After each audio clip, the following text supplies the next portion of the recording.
Abu Jahal yang suka sekali mendengar lantunan ayat suci Al-Quran. Nah, ada sebuah kisah yang menyatakan bahwa Abu Jahal sebenarnya merasa takjub dengan Al-Quran, yakni mukjizat dari Allah Subhanahu wa Ta'ala. Akan tetapi karena gengsi dan kesombongannya, Abu Jahal tidak mau terang-terangan mengakuinya. Sampai pada akhirnya ia pun tetap tidak ingin mengakui Nabi Muhammad sebagai Rasulullah SAW. Nah, suatu malam Abu Jahal keluar secara diam-diam ke rumah ponakannya Rasulullah SAW. Dia mencuri dengar bacaan Al-Quran keponakannya itu. Dan tanpa terasa terangnya subuh mulai menggulung gelapnya malam. Merasa khawatir tindakannya diketahui orang lain, Abu Jahal pun pulang dengan langkah yang hati-hati. Akan tetapi takdir Allah mempertemukan dia di perjalanan dengan dua temannya, yakni Abu Sufyan dan Akhnas bin Syuraik. Sungguh mengagumkan sekaligus menggelikan. Ternyata mereka baru saja melakukan hal yang sama, mencuri dengar bacaan Al-Quran. Mereka bertiga pun tak dapat menyembunyikan rasa malu mereka. Akhirnya mereka sepakat untuk tidak lagi mengulangi perbuatan mereka. Namun nyatanya malam kedua mereka kembali lagi. Mereka mengingkari janji mereka. Tapi Allah pun mempertemukan mereka kembali di jalan. Semakin malulah mereka, lalu mereka membuat janji lagi untuk tidak mengulanginya.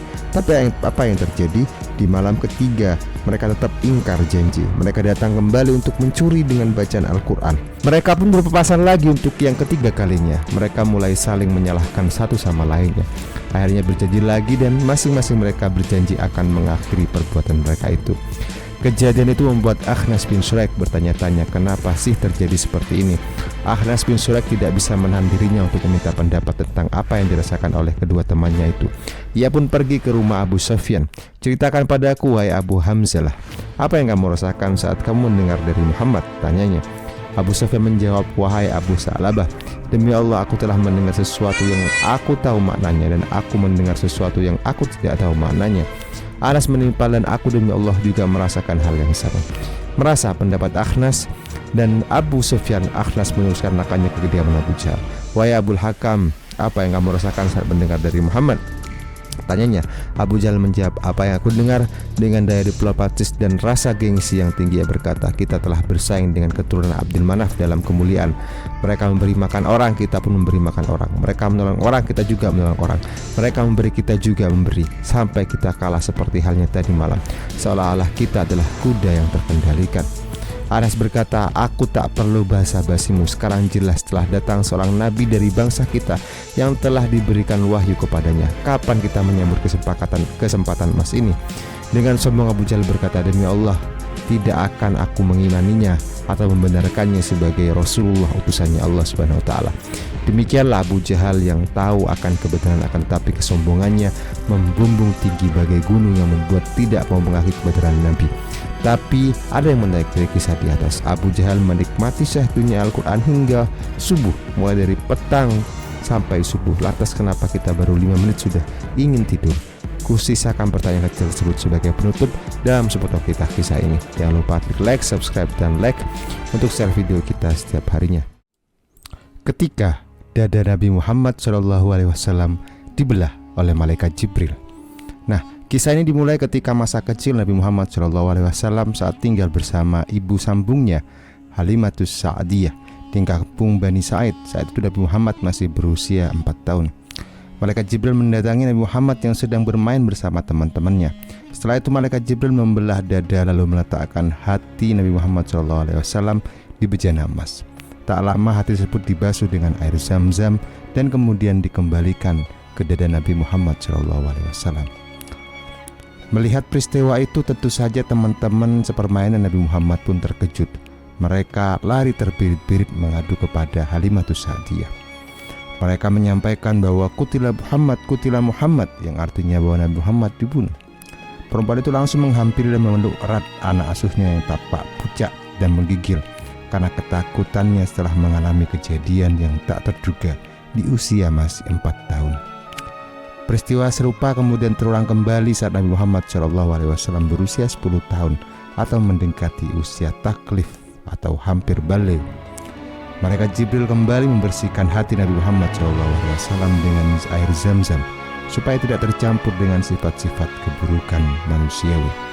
Adapun yang ketiga, malaikat Jibril membelah dada Nabi Muhammad SAW sebelum menerima wahyu kenabian. yakni tepatnya hampir berusia 40 tahun. Dalam hadis yang diriwayatkan oleh Imam Al-Baihaqi, ketika Rasulullah bermimpi dahsyat bahwa dadanya dibelah dan hatinya dibasuh berkali-kali dengan air Zam-Zam.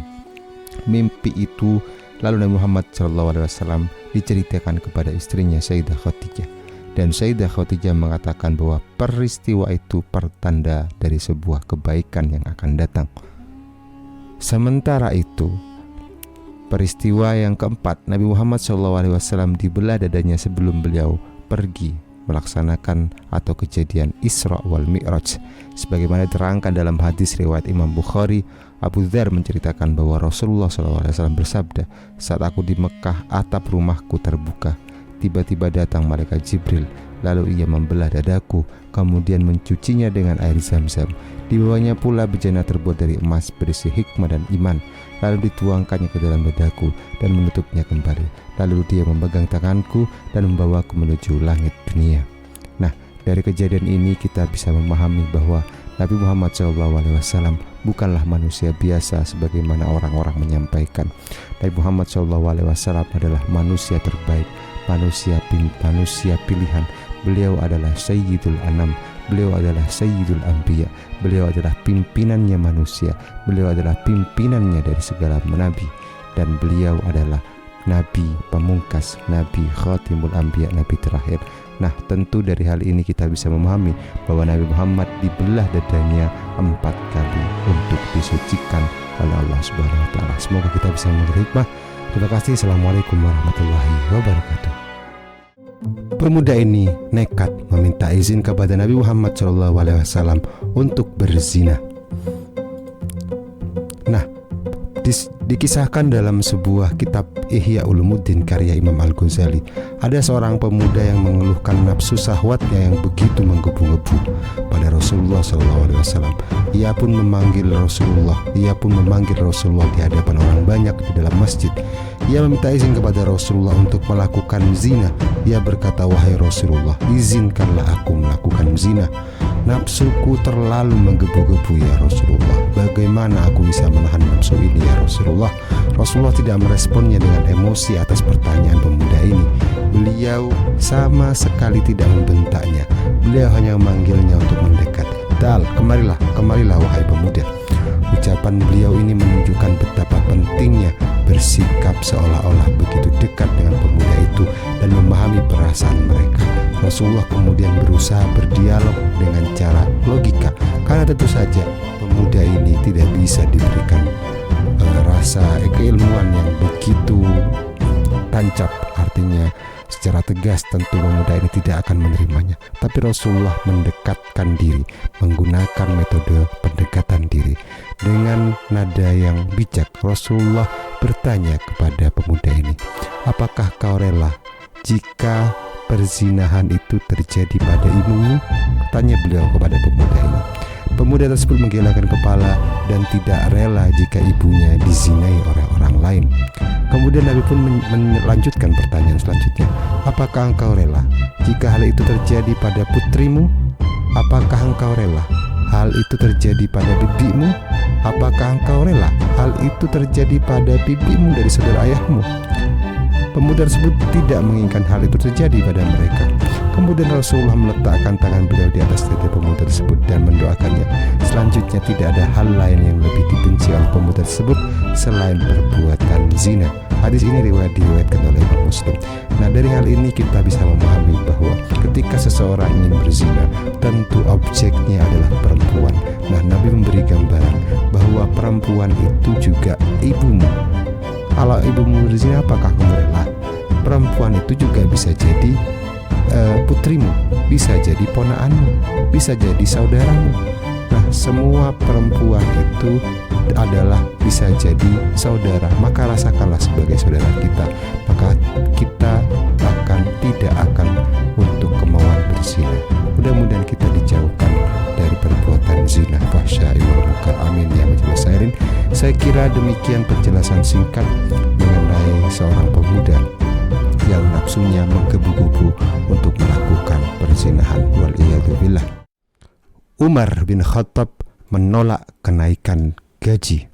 Nah, Saat Umar bin Khattab terpilih menjadi khalifah atau menjadi Amirul Mukminin di masa itu, ia biasanya mencari penghasilan hidupnya dengan cara berdagang.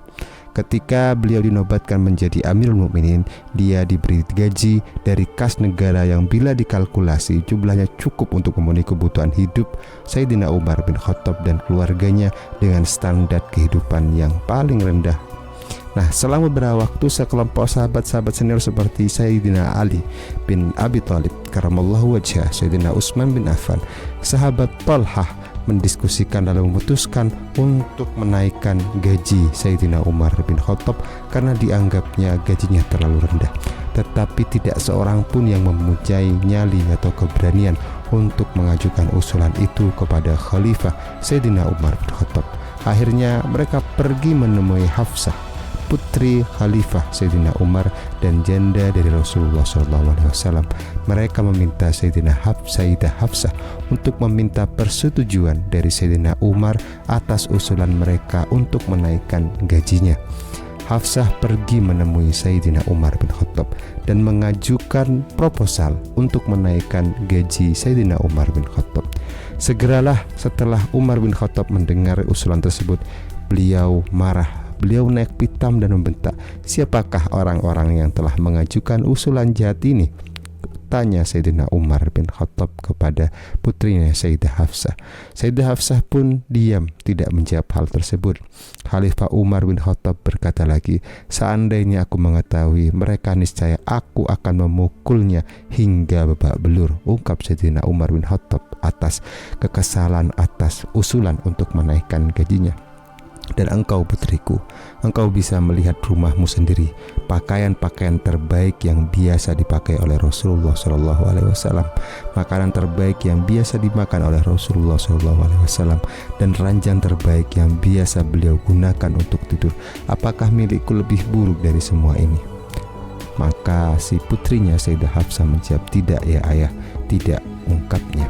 "Nah, kalau begitu katakan kepada orang yang telah mengirimmu." Sayyidina Umar diam sejenak sebelum akhirnya melanjutkan bahwa Rasulullah SAW telah menetapkan standar kehidupan seseorang dan aku tidak akan menyimpang dari standar yang beliau gariskan, tegas Sayyidina Umar kepada putrinya atas usulan dari sahabat-sahabat yang lain untuk menaikkan gaji beliau, meski pada kenyataannya hal itu bukan karena ada unsur kepentingan sendiri, tapi hal itu karena memang dari mirisnya, dari kasihannya para sahabat atas hidupnya Sayyidina Umar yang begitu sederhana. Tentu ini adalah salah satu teladan contoh bagaimana pimpinan umat Islam di masa itu. Sayyidina Umar bin Khattab adalah salah satu sahabat Nabi yang dijamin masuk surga oleh Allah, oleh Nabi Muhammad SAW, dan beliau adalah salah satu sahabat Nabi yang memiliki julukan Al-Faruq, yakni pembeda antara yang batil dan yang hak. Semoga kita bisa mengambil hikmah dari kisah ini. Wallahu a'lam bishawab. Assalamualaikum warahmatullahi wabarakatuh.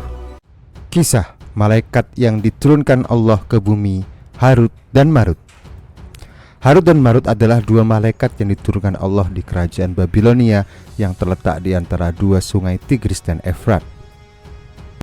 Sebagai ujian bagi manusia ketika itu, sihir sedang merajalela di kalangan pemimpin Yahudi.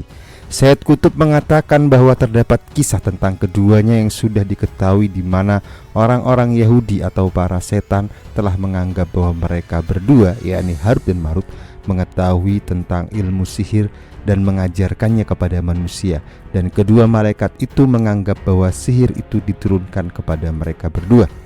Allah membantah kebohongan ini, kebohongan yang menyatakan bahwa sihir diturunkan kepada kedua malaikat itu.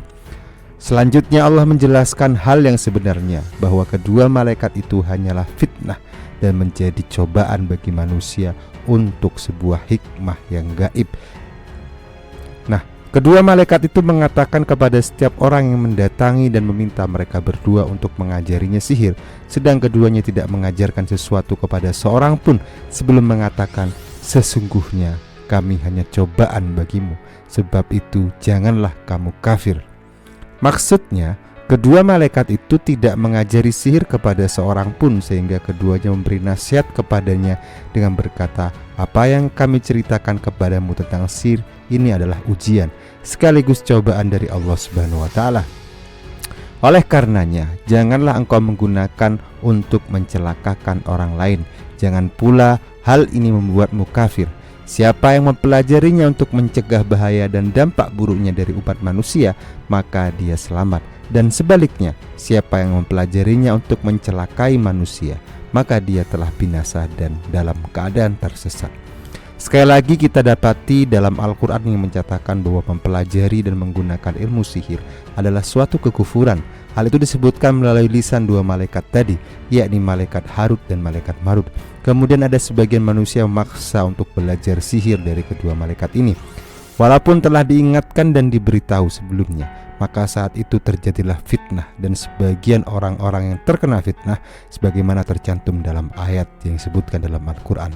Maka mereka mempelajari dari dua malaikat itu apa yang dengan sihir mereka dapat menceraikan antara seorang suami dan istrinya.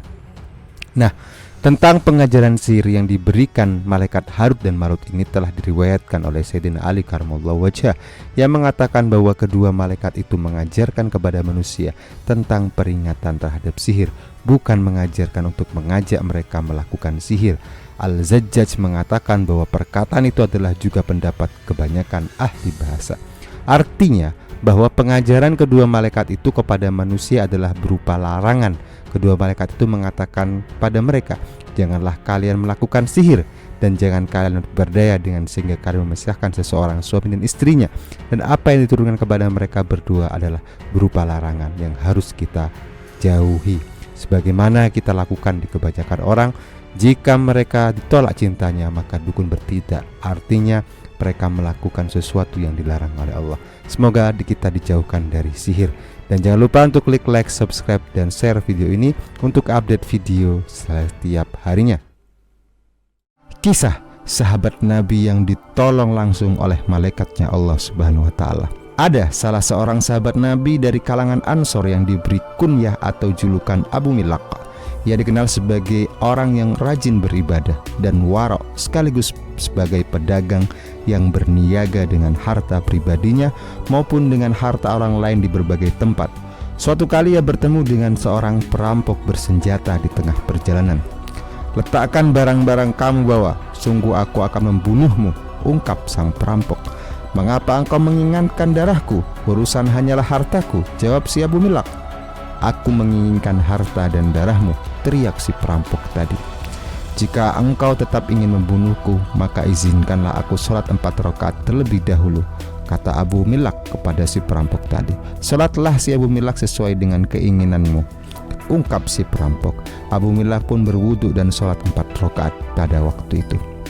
Nah, yang unik adalah di antara doa yang beliau panjatkan di akhir sujudnya adalah, "Wahai Allah yang Maha Pengasih, Allah yang Maha Pemilik Arsy yang mulia, wahai Allah yang kuasa, Allah yang berbuat apapun yang beliau kehendaki, aku memohon kepadamu dengan keperkasaanmu dan tidak yang engkau jangkau. Jangan dengan kerajaanmu dan tidak mungkin diraih dengan cahayamu, maka tolonglah aku. Wahai yang Maha Penolong, tolonglah aku." Ia mengulanginya sebanyak 3 kali. Tiba-tiba seusai ia berdoa, datanglah seorang penunggang kuda dengan membawa sebuah tombak pendek di tangannya. Ia meletakkan tombak tersebut di antara kedua telinga kudanya, dan saat perampok tadi melihatnya, mereka penunggang kuda itu melaju ke arahnya lalu menikam dan membunuhnya. Lalu ia menghampiri Abu Milak seraya berkata, "Berdirilah. Ayah ibuku sebagai tebusanmu, siapakah Anda? Hari ini Allah telah menolongku dengan perantaramu," ujar Abu Milak. Penunggang kuda memberitahu, "Aku adalah malaikat penghuni langit keempat. Ketika engkau mengucapkan doa yang pertama, aku mendengar suara gemerincing di pintu-pintu langit. Ketika engkau mengucapkan doa yang kedua, aku mendengar suara bising pada penduduk langit. Lalu engkau mengucapkan doa yang ketiga, hingga dikatakan kepadaku, ini adalah doa orang yang ditimpa bencana. Selanjutnya aku minta kepada Allah Subhanahu wa taala untuk menyerahkan urusan pembunuhan perampok tadi kepadaku." Al-Hasan berkata, barang siapa berwudu lalu mengerjakan sholat 4 rakaat dan berdoa dengan tadi, maka doanya akan dikabulkan, baik dia sedang ditimpa bencana maupun tidak. Nah, tentu dari hal ini kita bisa mengambil hikmah bahwa kita sebagai muslim, sebagai mukmin, untuk benar-benar yakin dan selalu menjaga ibadah kita dan yakin kepada doa kita, bahwa tidak ada yang bisa benar-benar merubah takdir kecuali doa, dan doa itu adalah senjatanya orang mukmin, sebagaimana Nabi menyampaikan kisah kesombongan Fir'aun yang dicatat Al-Quran. Sebagaimana telah diketahui oleh kita, Fir'aun ingin membunuh Nabi Musa alaihissalam dengan tidak memperhitungkan Tuhan sama sekali, serta tidak takut dan tidak menghormatinya. Ini dapat dibuktikan melalui salah satu perkataannya, yaitu suruh dia memohon kepada Tuhannya. Perkataan Fir'aun ini menunjukkan arogansi dan kebejatannya. Dia kufur terhadap Tuhannya, Nabi Musa, dan meremehkannya. Permohonan Nabi Musa kepada Tuhannya tidaklah membuat Fir'aun takut dan menghentikannya untuk membunuhnya, bahkan untuk dia tidak mengaku Tuhan. Sesungguhnya tiada rasa takut Fir'aun kepada Allah merupakan penyebab kenekatan dan keberanian Togut manapun untuk memerangi, menyiksa, dan membunuh para penyeru kebenaran. Seandainya Togut ini beriman kepada Allah, menghormatinya, niscaya dia tidak akan menyakiti wali-wali penolong atau pengikutnya Allah Subhanahu wa Ta'ala. Ungkapan Fir'aun tersebut diikuti oleh para Togut ketika memerangi tentara-tentara Allah, yang diucapkan oleh sebagian mereka dengan lisan mereka dan dilakukan melalui sikap sebagaimana mereka. Ketika para Togut menyakiti para dai, menjebloskan mereka ke dalam penjara dan menyiksa mereka, salah seorang dan bermunajat untuk memohon pertolongan kepada Allah Subhanahu wa Ta'ala. Selanjutnya, sebagaimana upaya pembenaran terhadap usahanya dalam membunuh Nabi Musa, Fir'aun mengajukan alasan kepada kaumnya dengan berkata, sesungguhnya aku khawatir dia akan menukar agamamu atau menimbulkan kerusakan di bumi. Setidaknya ada 2 alasan mengapa Fir'aun menyampaikan hal tersebut. Yang pertama, untuk memelihara agama. Yang kedua, Nabi Musa adalah musuh agama, sedangkan Fir'aun adalah pemelihara agama atau orang yang mengaku dirinya sebagai Tuhan. Berikutnya, untuk memelihara stabilitas keamanan. Nabi Musa adalah musuh dan pengacau keamanan, sedangkan Fir'aun adalah penjaga stabilitas keamanan. Fir'aun yang kufur ini mengatakan kepada kaumnya, aku adalah Tuhanmu yang maha tinggi, dan juga mengatakan, aku tidak mengetahui adanya Tuhan bagimu sekalian selain aku. Mendadak menjadi orang sangat mencintai dan penuh girah terhadap agama itu. Dia terlihat bersikeras menjaganya dari perubahan dan penyelewengan yang dilakukan Nabi Musa alaihissalam. Si perusak dengan segala pelanggaran dan kekufuran serta penghancur dari segala kecongkaan dan kesombongannya itu tiba-tiba menjelma menjadi seorang penyeru kebaikan, keamanan, dan kesejahteraan. Dalih jargon politik Fir'aun ini digunakan setiap rezim dalam memerangi kebenaran para pengikutnya. Seorang diktator menampilkan dirinya di hadapan rakyat seolah-olah dia bermain dan beragama, peduli terhadap keimanan, sangat menginginkan nilai-nilai luhur, bersemangat menegakkan akhlak, serta mencintai pembangunan, kemajuan, keamanan, dan kemakmuran. Di sisi lain, rezim Togut tersebut membuat citra para dai sebagai oknum pembuat kerusakan dan kebenaran, orang yang sesat dalam menyesatkan keseluruhan Allah, pengkhianat bangsa dan negara, antek-antek iblis, biang kacaunya, serta penghasut dan penyebar kesesatan sehingga harus ditumpas sebelum mencapai tujuannya. Sayyid Qutb dalam Filhal Al-Quran memberi pendapat atas dalil Fir'aun untuk membunuh Nabi Musa alaihissalam dan para togut lainnya yang menggunakan dalil untuk memusuhi para nabi. Bukankah perkataan merupakan kalimat batil yang menyesatkan dalam menghadapi kebenaran yang hak? Ia merupakan salah satu logika yang akan berulang setiap kali berhadapan antara hak dan batil, keimanan dan kekufuran, kesalehan dan kejujuran sepanjang masa, dan semua tempat. Kisah tersebut adalah kisah klasik klise yang ditampilkan dari masa ke masa hingga saat ini. Hadis tentang kemenangan dan kondisi umat Islam Palestina. Nah, tentang kondisi umat Islam di Palestina ada beberapa paparan, utamanya dari Ki Haji Imam Santoso LCMA, menyampaikan sebuah hadis yang diriwayatkan oleh Salah Ibnu Malik radhiyallahu anhu bahwa Rasulullah SAW menyampaikan, yang artinya, Sesungguhnya besarnya pahala itu sesuai dengan besarnya cobaan. Dan sesungguhnya apabila Allah mencintai suatu kaum, niscaya akan Allah berikan cobaan kepada mereka. Maka siapa yang ridho terhadap ketetapan Allah, Allah akan ridho kepadanya. Dan siapa yang tidak ridho dengan ketetapan Allah, maka Allah tidak akan meridhoinya. Hadis ini sangat tepat jika disematkan untuk umat Islam Palestina yang sedang mengalami pembantaian dan genosida oleh Zionisme Israel yang biadab. Tidak ada bangsa yang paling menderita di abad modern ini melebihi umat Islam yang tinggal di Palestina yang dijajah oleh Zionis Israel semenjak tahun 1948 Masehi. Umat Islam Palestina melahirkan mujahidin yang tangguh, yang rakyat sipil yang teguh, sabar dan ridho terhadap ujian besar. Dan lama-lama Allah Subhanahu wa Ta'ala, sehingga hal ini menimbulkan simpati umat Islam, bahkan umat manusia di seluruh pelosok dunia. Bahkan ketabahan mereka menyebabkan banyaknya manusia yang masuk Islam. Sementara itu ada para pejuang Palestina, khususnya Brigadir Izzuddin Al-Qassam, sayap militer Hamas, menjadi pejuang yang paling populer dan viral di seluruh dunia dan dicintai oleh umat Islam di seluruh pelosok dunia. Sudah ada 2 bulan lebih berperang melawan Zionis Israel yang memiliki jumlah tentara lebih banyak dan peralatan perang yang amat sangat canggih, serta dukungan penuh dari Amerika Serikat dan Inggris yang biadab. Namun saat ini tidak berhasil menguasai Gaza. Bahkan ribuan tentara Israel telah terbunuh dan ratusan tank telah dihancurkan. Mujahidin Palestina terbukti menjadi tentara terkuat yang paling ditakuti oleh Zionis Israel dan sekutunya. Sementara tentara-tentara lain bagaikan macan kertas yang menjadi pajangan negara-negara yang tidak berdaya menghadapi penindasan dan penjajahan Zionis Israel dan sekutunya. Realita inilah yang menyebabkan kecintaan umat Islam di seluruh dunia kepada umat Islam di Palestina, khususnya di Gaza, dan khususnya para mujahidin seperti Brigadir Izzuddin Al-Qassam, Hamas, Saraya Al-Quds dan lain-lainnya. Dan barangkali fakta ini dapat digunakan untuk memahami hadis ini, bahwa Abi Hurairah radhiyallahu anhu beriwayatkan dari Rasulullah SAW, apabila Allah mencintai seorang hamba, maka dia akan menyeru Jibril, sesungguhnya Allah mencintai fulan, maka cintailah ia. Maka Jibril pun mencintai orang tersebut. Jibril menyeru kepada penghuni langit. Nah, penderitaan, kesabaran umat Islam di Palestina, jihad yang panjang bagi mujahidin inilah yang menimbulkan optimisme dan harapan atas persatuan umat Islam sedunia, kemenangan kejayaan Islam termasuk pembebasan Masjidil Aqsa dan kemerdekaan negara Palestina. Semoga Palestina dan para mujahidin di sana diberi kekuatan oleh Allah Subhanahu wa Ta'ala untuk memenangkan perang ini. Terima kasih. Wabillahi taufiq wal hidayah. Assalamualaikum warahmatullahi wabarakatuh.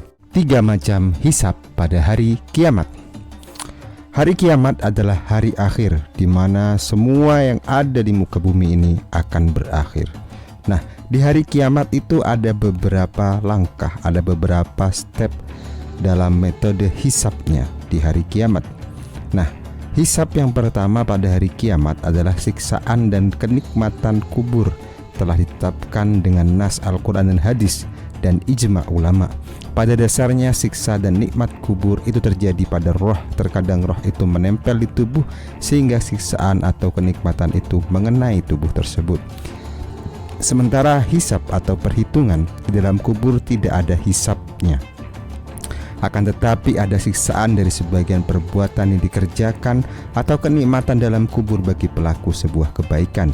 Sementara hisab atau perhitungan itu nanti terjadi di mauqif, tempat penantian di hari kiamat. Nah, yang kedua adalah hari kiamat. Hisab pada hari kiamat yang kedua, pada dasarnya semua manusia akan dihisab pada tempat penantiannya di hari kiamat, kecuali ada sekelompok orang atas karunia Allah kepada mereka akan masuk surga tanpa dihisab dan tanpa ada siksaan. Siapa saja mereka? Salah satunya adalah orang yang syahid memperjuangkan agamanya Allah atau yang berperang di jalannya Allah. Nah, hisab pada hari kiamat yang ketiga adalah hisab pada hari kiamat itu ada 2 jenis. Jenis pertama adalah hisabul ard, penampakan. Hal ini khusus bagi orang mukmin, ditanya tentang amalan, ilmu, nikmat Allah yang diberikan kepadanya, maka dia akan menjawab sesuai dengan keterbukaan dadanya dan menungguhkan argumennya, serta akan langgeng nikmat atas Allah Subhanahu wa taala. Ketika ditunjukkan dosa-dosanya kepadanya, dia akan mengakuinya, kemudian Allah menutupi dan memaafkannya. Hal ini bukanlah hisab munaqashah, tidak memperinci serta tidak mempertegas. Dia akan mengambil catatan amalnya dengan tangan kanan dan akan kembali kepada keluarnya dalam kondisi bahagia karena dia selamat dari siksaan dan beruntung dengan pahalanya. Diriwayatkan oleh Imam Bukhari dan Imam Muslim bahwa Sayyidina Aisyah radhiyallahu anha pernah mendengar dari Rasulullah SAW yang bersabda, barang siapa yang hisabnya dimunaqashah maka ia tersiksa. Aisyah, aku bertanya, bukankah Allah Ta'ala berfirman ia akan diperiksa dengan periksaan yang mudah? Maka Rasulullah SAW menjawab, hal itu adalah al-ard. Al-Hafidz rahmatullahi ala mengatakan, Al-Qurtubi, makna dari ungkapan sesungguhnya itu adalah al-ard, penampakan, yaitu hisab yang disebutkan di ayat tak lain adalah amalan-amalan orang mukmin ditampakkan kepadanya sampai dia mengetahui anugerah Allah Subhanahu wa taala dan menutupi dosa-dosanya di dunia dan diampuni nanti di akhirat. Amin. Jenis kedua adalah hisab munaqashah. Ini adalah hisab Allah kepada orang-orang kafir dan pelaku maksiat dari kalangan orang-orang yang mengesahkan Allah. Hisabnya akan panjang dan sulit sesuai dengan banyaknya dosa-dosa mereka. Nah, para pelaku dosa ini dari kalangan orang-orang mengesankan Allah memasukkan mereka ke dalam neraka dan orang-orang dikehendakinya sampai beberapa waktu, kemudian dikeluarkan dan dimasukkan ke dalam surga selamanya, dan itu untuk menghilangkan uzur dari dirinya. Itulah nasib munafik dan orang-orang yang Allah murkai, wal iyadu billah. Syekh Ibnu Utsman rahmatullah alaihi, para ulama berbeda pendapat tentang firman Allah ini. Apakah maksud orang kafir ataukah maksud orang mukmin dan orang kafir? Yang benar adalah bahwa maksudnya adalah orang mukmin dan orang kafir masing-masing akan ditanya tentang kenikmatannya. Akan tetapi orang kafir akan ditanya tentang pertanyaan bernada penghinaan dan kebencian. Sementara orang mukmin akan ditanya dengan pertanyaan bernada pengingatan. Pertanyaan orang mukmin adalah pertanyaan mengingatkan akan nikmat Allah Azza wa Jalla kepadanya, sampai dia senang dan mengetahui bahwa nikmat yang diberikan di dunia dengan mendapatkan kemuliaan nikmat di akhirat. Sementara pertanyaan pada orang kafir adalah pertanyaan bernada penghinaan dan peringatan, karena mereka tidak mau beriman kepada Allah Subhanahu wa taala dan beriman mengakui bahwa Nabi Muhammad adalah utusan Allah Subhanahu wa taala. Semoga hal ini bermanfaat dan semoga kita semua dan keluarga diringankan hisabnya kelak di hari kiamat. Amin amin ya mujibas sailin. Terima kasih. Assalamualaikum warahmatullahi wabarakatuh. 4 macam pernikahan di zaman jahiliyah. Nah, Imam Bukhari dan imam lainnya meriwayatkan dari Sayyidah Aisyah radhiyallahu anha bahwa pernikahan di zaman jahiliyah terdiri dari 4 macam modelnya. Pernikahan di zaman jahiliyah yang pertama adalah pernikahan seperti pernikahan sekarang, yakni seorang laki-laki mendatangi laki-laki yang lainnya dan melamar wanita yang di bawah perwaliannya atau anak perempuannya. Kemudian ia menentukan maharnya dan menikahinya. Nah, pernikahan di zaman jahiliyah yang kedua adalah laki-laki berkata kepada istrinya ketika ia sudah suci dari haidnya, pergilah kepada si fulan dan bersenggamalah dengannya. Kemudian setelah itu istrinya ini ia tinggalkan dan dia tak pernah mau sentuh selamanya hingga tampak tanda kehamilan dari laki-laki tersebut. Dan bila tampak tanda-tanda kehamilan, bila si suami masih berselera kepadanya, maka dia akan menggaulinya. Hal tersebut ia lakukan hanyalah lantaran ingin mendapatkan anak yang pintar. Pernikahan semacam ini dinamakan dengan nikah istibdha. Pernikahan di zaman jahiliyah yang ketiga adalah kelompok orang dalam jumlah yang kurang dari 10 berkumpul kemudian mendatangi seorang wanita dan masing-masing dari 10 pria ini menggaulinya. Nah, jika wanita ini hamil dan melahirkan, kemudian setelah berlalu beberapa malam dari melahirkan, dia akan mengutus kepada mereka sekelompok orang tadi.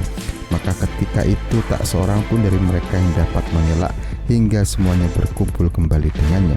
Lalu wanita ini berkata kepada mereka, "Kalian telah mengetahui apa yang telah kalian lakukan, dan aku sekarang telah melahirkan, dan dia ini adalah anakmu, wahai si fulan." Dia menyebutkan nama laki-laki yang dia senangi dari mereka, anaknya yang dinisbatkan kepadanya. Nah, untuk pernikahan di zaman jahiliyah yang model keempat adalah banyak laki-laki yang mendatangi seorang wanita, sedangkan si wanita tidak menolak sedikit pun yang mendatanginya. Mereka ini adalah para pelacur. Di pintu-pintu mereka ditancapkan bendera yang menjadi simbol mereka, dan siapapun yang menghendakinya mereka, maka dia bisa masuk. Nah, jika terjadi kehamilan dan melahirkan, laki-laki yang pernah mendatangi tersebut berkumpul lalu mengandung ahli pelacak atau dukun. Kemudian si ahli ini menentukan nasab si anak tersebut kepada siapa mereka cocok dan kemiripan dengan si anak, lantas dipanggilnya si anak tersebut sebagai anaknya. Nah, dalam hal ini si laki-laki yang ditunjuk tidak boleh menyangkalnya. Nah, barulah ketika Allah mengutus Nabi Muhammad SAW, beliau menghapus semua bentuk pernikahan kaum jahiliyah tersebut, menggantikannya dengan pernikahan secara Islami yang berlaku hingga sampai detik ini. Dalam tradisi jahiliyah, laki-laki dan wanita harus selalu berkumpul bersama dan diadakan di bawah kilauan ketajaman mata pedang dan tombak. Pemenang dalam perang antar suku berhak menyandera wanita-wanita suku yang kalah dan menghalalkannya. Anak-anak dan ibunya mendapat perlakuan semacam ini agar mendapatkan kehinaan semasa hidupnya. Nah, kaum jahiliyah juga terkenal dengan kehidupan banyak istri atau poligami tanpa ada batasan. Mereka mengawini dua bersaudara. Mereka juga mewani istri bapak mereka bila telah talak ataupun karena ditinggal mati oleh bapak mereka. Tentang hal ini jelas-jelas telah mengharamkan, dan hal ini sebagaimana tercantum dalam surat An-Nisa ayat 22 sampai dengan ayat 23. Hak menalak ada pada kaum laki-laki dan tidak ada batasan tertentu. Artinya tetap boleh rujuk meski istri telah ditalak lebih dari 3 kali benar. Mayoritas kaum jahiliyah sepertinya tidak merasakan keterjerumusan dalam perbuatan keji semacam ini, jadi menjadi suatu aib bagi mereka. Imam Abu Daud meriwayatkan dari Amr bin Shu'aib dari bapaknya dan kakeknya yang berkata, seorang laki-laki berdiri sembari berkata, "Wahai Rasulullah, sesungguhnya si fulan adalah anakku dari hasil persinahanku dengan seorang budak wanita pada masa jahiliyah." Rasulullah SAW kemudian bersabda, tidak ada dakwah Islam yang berkaitan dengan masa jahiliyah.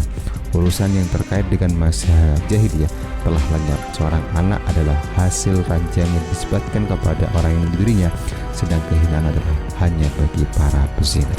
Wal'iyadzubillah. Nah, itulah tadi 3-4 macam model pernikahan di zaman jahiliyah. Tentu dari hal ini kita bisa memahami betapa indahnya Islam itu, betapa indahnya hukum Islam yang menghalalkan untuk pernikahan wa harramuz zina dan mengharamkan kepada perzinahan. Mudah-mudahan ada manfaatnya. Jangan lupa untuk klik like, subscribe, dan share video ini untuk update video setiap harinya. Wabillahi taufiq wal hidayah. Assalamualaikum warahmatullahi wabarakatuh.